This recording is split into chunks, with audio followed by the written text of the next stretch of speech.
Good morning. I'm impressed to see so many people here on a Saturday morning. It's great to be here. So this all started a long time ago. Like, I'm not sure if many people are aware that Helium started back in 2013. So this picture is one of the very first pictures that I remember taking. That's Sean Carey and Sean Fanning. This was taken at NASA. And this was like really the first time that we got together to try and build what became Helium. We always had this vision of building a wireless network designed for sensors. That was always the original vision. And it took us a long time to get here. But not many people know that it started all the way back then. I had this conversation with Fanning, who I think some of you know founded Napster. We wanted to figure out how to do this in a different way than a traditional telco company. We didn't really know how to do that. And we tried lots and lots of different things. We ended up launching what is now this version of Helium back in 2019, actually right here, almost exactly 3 years ago. And it's been like a remarkable journey. Like, I think when we launched this in 2019, we weren't exactly sure how things were going to go. We had 150 hotspots in Austin. We only manufactured a few thousand of them. We weren't really sure how many people were going to buy these things. We were curious, like it seemed like an interesting idea to try and build it out this way. And then what's happened since then is we now have 65,000 cities, 170-odd countries. It is the largest continuous wireless network in the world. And it continues to grow at an incredible pace. And really thanks to all of you guys. Like we quite frankly, don't do a whole lot relative to the community, right? Like, you guys are the people building this and deploying it. And to see the growth of it has been absolutely incredible. One of the things which I feel like personally doesn't get enough appreciation and enough attention are the users of the network, right? Like, here's some of the interesting and fascinating use cases. Some of them are upstairs, by the way, so you'll be able to see things like Viloc and Nano Things, and who else is up there? Seed is up there, CalChip, Victor, Hive Mapper is downstairs. Drone Deck, which is doing fascinating package delivery with drones, which I absolutely love. So there are all sorts of fascinating use cases that the Helium network has enabled. And this was always the dream to some extent, right? Like, we wanted IoT to exist somehow. People had been talking about it for years and years and years, all the way back to when I can even first remember thinking about Helium, which was 2011. And so now, now that the network exists and is broadly available, now we're starting to see the applications and the use cases show up. So super excited about this part of things. I would definitely encourage you guys to spend time upstairs and downstairs looking at some of the applications and some of the use cases, because some of them are incredible. Like, M3 has a drone upstairs, which is kind of amusing to me, because one of the things that we did early on in Helium was fly drones around with sensors on them to see how far the coverage area would extend. So cool to see it kind of come full circle with an actual application. One other cool thing that's happening on Helium, which I think some of you are aware of, is that we have enabled roaming with other network partners, right? So there are companies like Senet and Tectena and Extelia and Actility that are other LoRaWAN networks that are now interoperating with Helium, right? So they have applications, they have customers, so companies like Volvo and Cisco that are customers of Actility, for example, but using the Helium network and using the network that you guys have built. So this has been hugely successful. I think there's a lot more to come here, and we keep adding more and more roaming partners over time.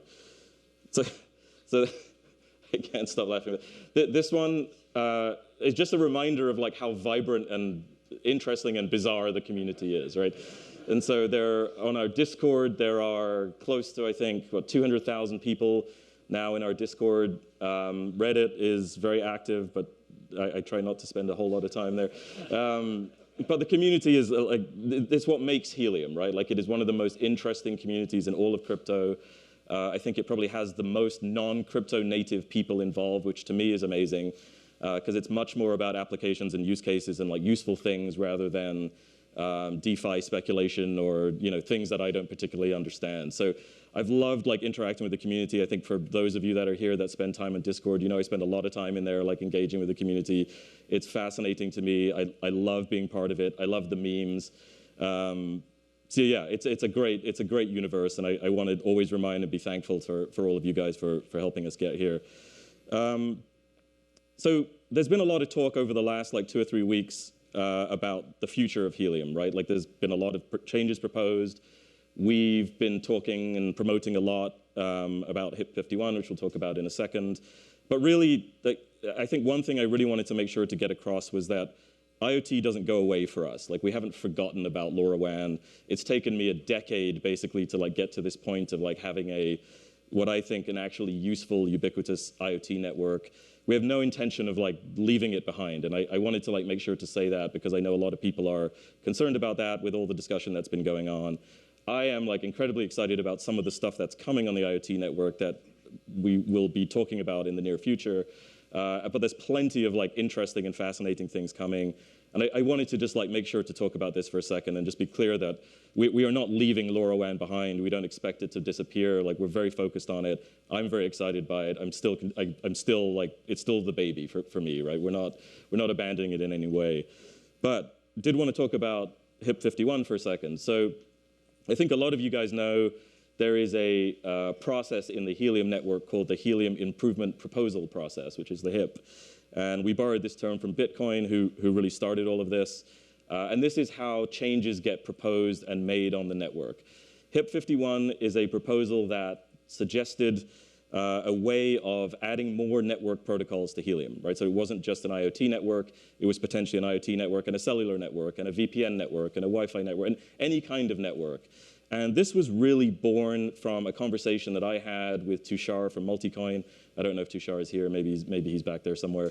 But we were trying to figure out like how to involve other protocols in the network without them cannibalizing each other too much. That was really the concern. The Multicoin team, along with some members of the community, I think JMF and Abai from our team, went away and came up with HIP 51, which is this proposal to build what is effectively, or what we've decided to call, a network of networks, right? And the idea here is that we want to figure out how to grow the pie, basically, right? The initial thing we did was we had this pie chart on the website, and everyone went nuts about it because apparently everyone thinks that LoRa is going to get 1.2% of the rewards. It's not. We changed it now. It's a picture of a small moon and a big moon. Like thought maybe that was a better way of like trying to get the point across. But the idea here isn't to try and create fixed slices for different protocols. That's not the idea. The idea is how do you allow multiple networks to like live in harmony with each other and add value to HNT? And I think HIP 51 does a very good job of this. The idea here is that different networks will have scores effectively based on how big the network is. So that's how many hotspots there are and how much data travels across the network. So at the start, obviously the LoRaWAN network is enormous. It's like 850,000 hotspots.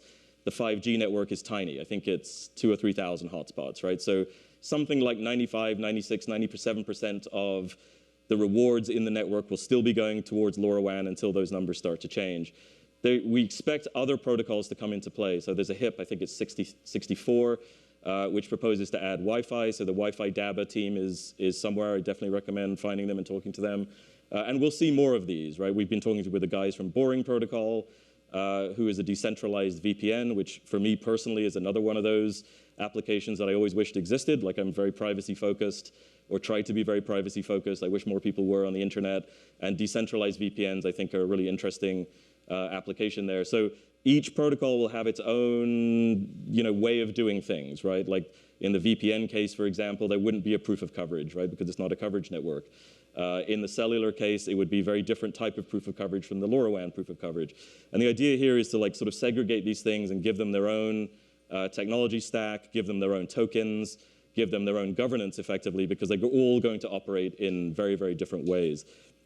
So I hope you've all taken the time over the last few weeks, or those of you that are involved in the community, to kind of get into this and understand it.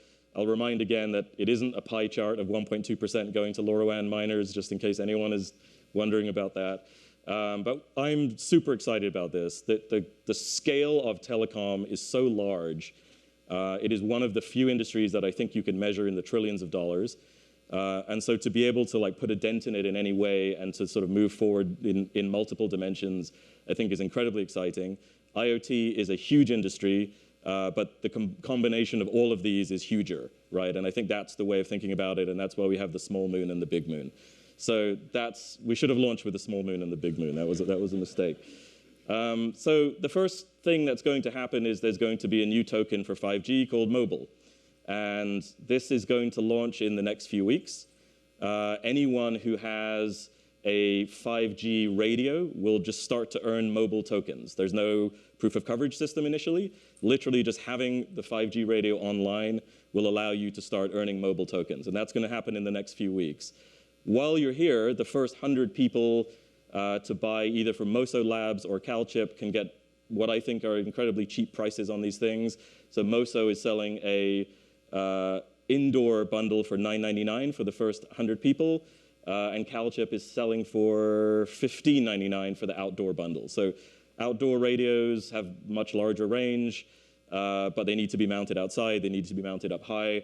So depends what you're going for, but this is all going to start in the next few weeks. So would strongly encourage everyone to like get on this bandwagon, to start building the cellular network in the same way that we started to build the LoRaWAN network 3 years ago. And mobile is going to really be the start of that. Later on in summer, we'll be adding more and more of the functionality that was described in HIP 51, which is all of HIP 51 is very big and very complicated, as I think you all know. It contemplates a lot of different things. We're not going to be able to implement it all in one go. We're going to like take a very piecemeal approach to it. So mobile is the first step. Then I think in August we will add IoT, which is the token for LoRaWAN, which is a controversial subject that I'm happy to talk about with anyone.